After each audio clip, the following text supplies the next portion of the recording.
going in versus this base, but it's a complete different approach, right? I think it's a lot of super barbarians and less root riders. Yeah, with 20 super barbs here as the witches are down, root riders, and the log launcher is specifically going to go into the core to help try to activate the invisibility spells. But remember, he's dropping some earthquakes to help open the walls even quicker so that the logs can kind of skip to the other side, activating the other invisibility spell. But he needs to pass his way into the core. He does have one root rider coming there, and there's the king coming in late to help clear the whole core. But that is such a smart thing with the epic gauntlet equipment. The king and the splash damage is just so good versus those stacked up defense in the core. The second invis tower is already triggered. And this attack is just genius. An incredible answer to this setup of base, which has done so good in the past. And the core should go down.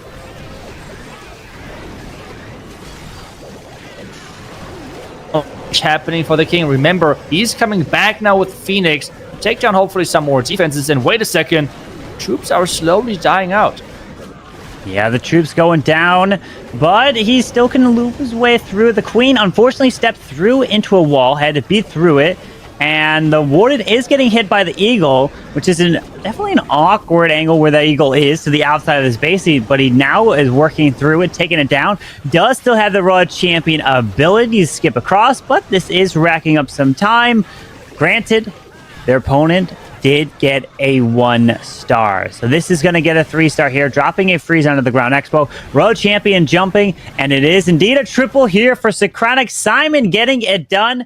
Log launchers in the core, and okay, it's not the double invisibility spell for VM Legacy that Aaron's running, is the double poison spell towers, as it is indeed root riders and Valkyrs with that queen to the bottom. King's gonna path his way into this multi-arch tower as he finds a Tesla farm. Very nice use of a skeleton spell out in front, but Synchronic is really liking to use the jump spell instead of the overgrowth that we've seen from teams like Tribe and others in an attack like this, as we are seeing the king ability getting used as this queen's going to continue her way to the left as the warden internal tome is protecting everything. Yeah, it's interesting as well base choice, because this was a base which Synchronic already 3-starred, if I remember correctly, in the past with exactly this approach. I think with the last approach versus this base, it was that the king lured out the clan castle way earlier and then he delayed the root riders. But this time around, he is starting with the root riders way earlier, which means the king gets way further into the core and even takes out the town hall with the Phoenix. Yeah, that king got a fantastic value as super minions coming out of that siege barracks. Royal Champion still going through, and look at that P.E.K.K.A. that is also going to help take out that mortar. Moving on through, getting distracting and tanking that ground expo to protect the Royal Champion. Drops the final handful of freezes, and we got ourselves a 3-star, continuing to bring the 3 stars in for Synchronic. Great attack here, General X. And now the question now is, where is he coming in from? Is he going from the far side with a log launcher, or is he going to do something different? To start things off, it's going to be the lightnings, and not something, well, more common, I guess, with the jump approach, which they have done otherwise. Yeah, but he does have a log launcher selected at the moment, unless he decides to switch that up, as root riders are down with the Valks to move into the enemy queen. And he does indeed decide to stay with the log launcher. Why?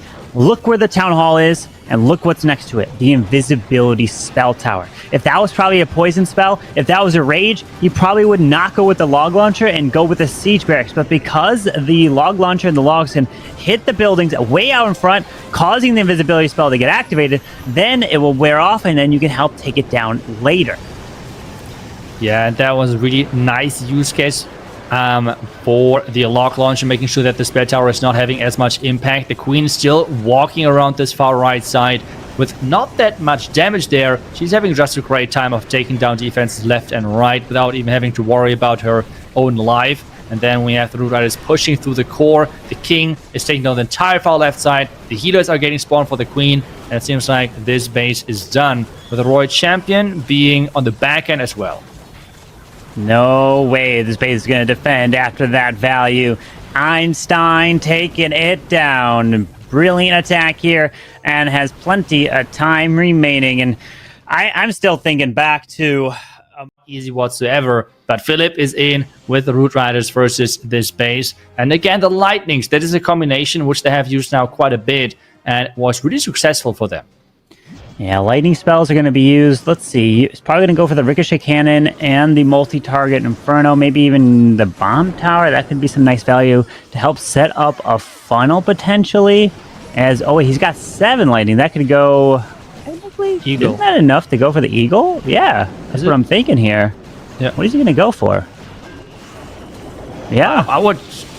Yeah, Eagle Okay. is down. Creating the pathing, which is always key for the Root Riders since they're just attacking those defenses. So you want to make sure that you're somewhat controlling them where they're going. The Queen is now supposed to walk all the way towards the Town Hall. So she's getting wall breaked in there then to take down the Town Hall with the Root Riders. Yeah, the Warden ability look kind of like the Warden we're staying behind. But the Queen is supposed to get the Town Hall, the King the core of the base, the Flame Flinger, interestingly enough, to take down the far right Inferno Tower. Yeah, with the freeze onto the Monolith, he's continuing his way in the core. And the nice thing about using the lightning spells to take out the Eagle Artillery right away is you don't have to worry about those Eagle shots raining fire down on your troops, which does so much damage, as the Queen is going with a very nice freeze there just before the invisibility spell can get activated. Yeah, Town Hall going down. Invis Tower is now getting triggered, which is just way too late to have any impact.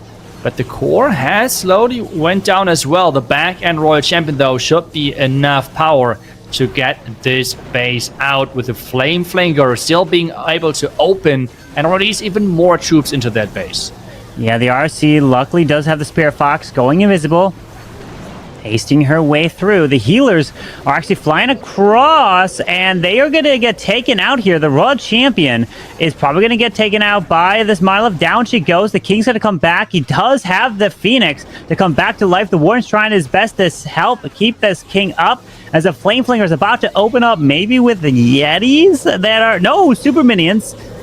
And the one problem of having Super Minions in here is there was really no other air troops other than healers, but they stayed on the Queen, which means there's going to be a lot of traps for these Super Minions!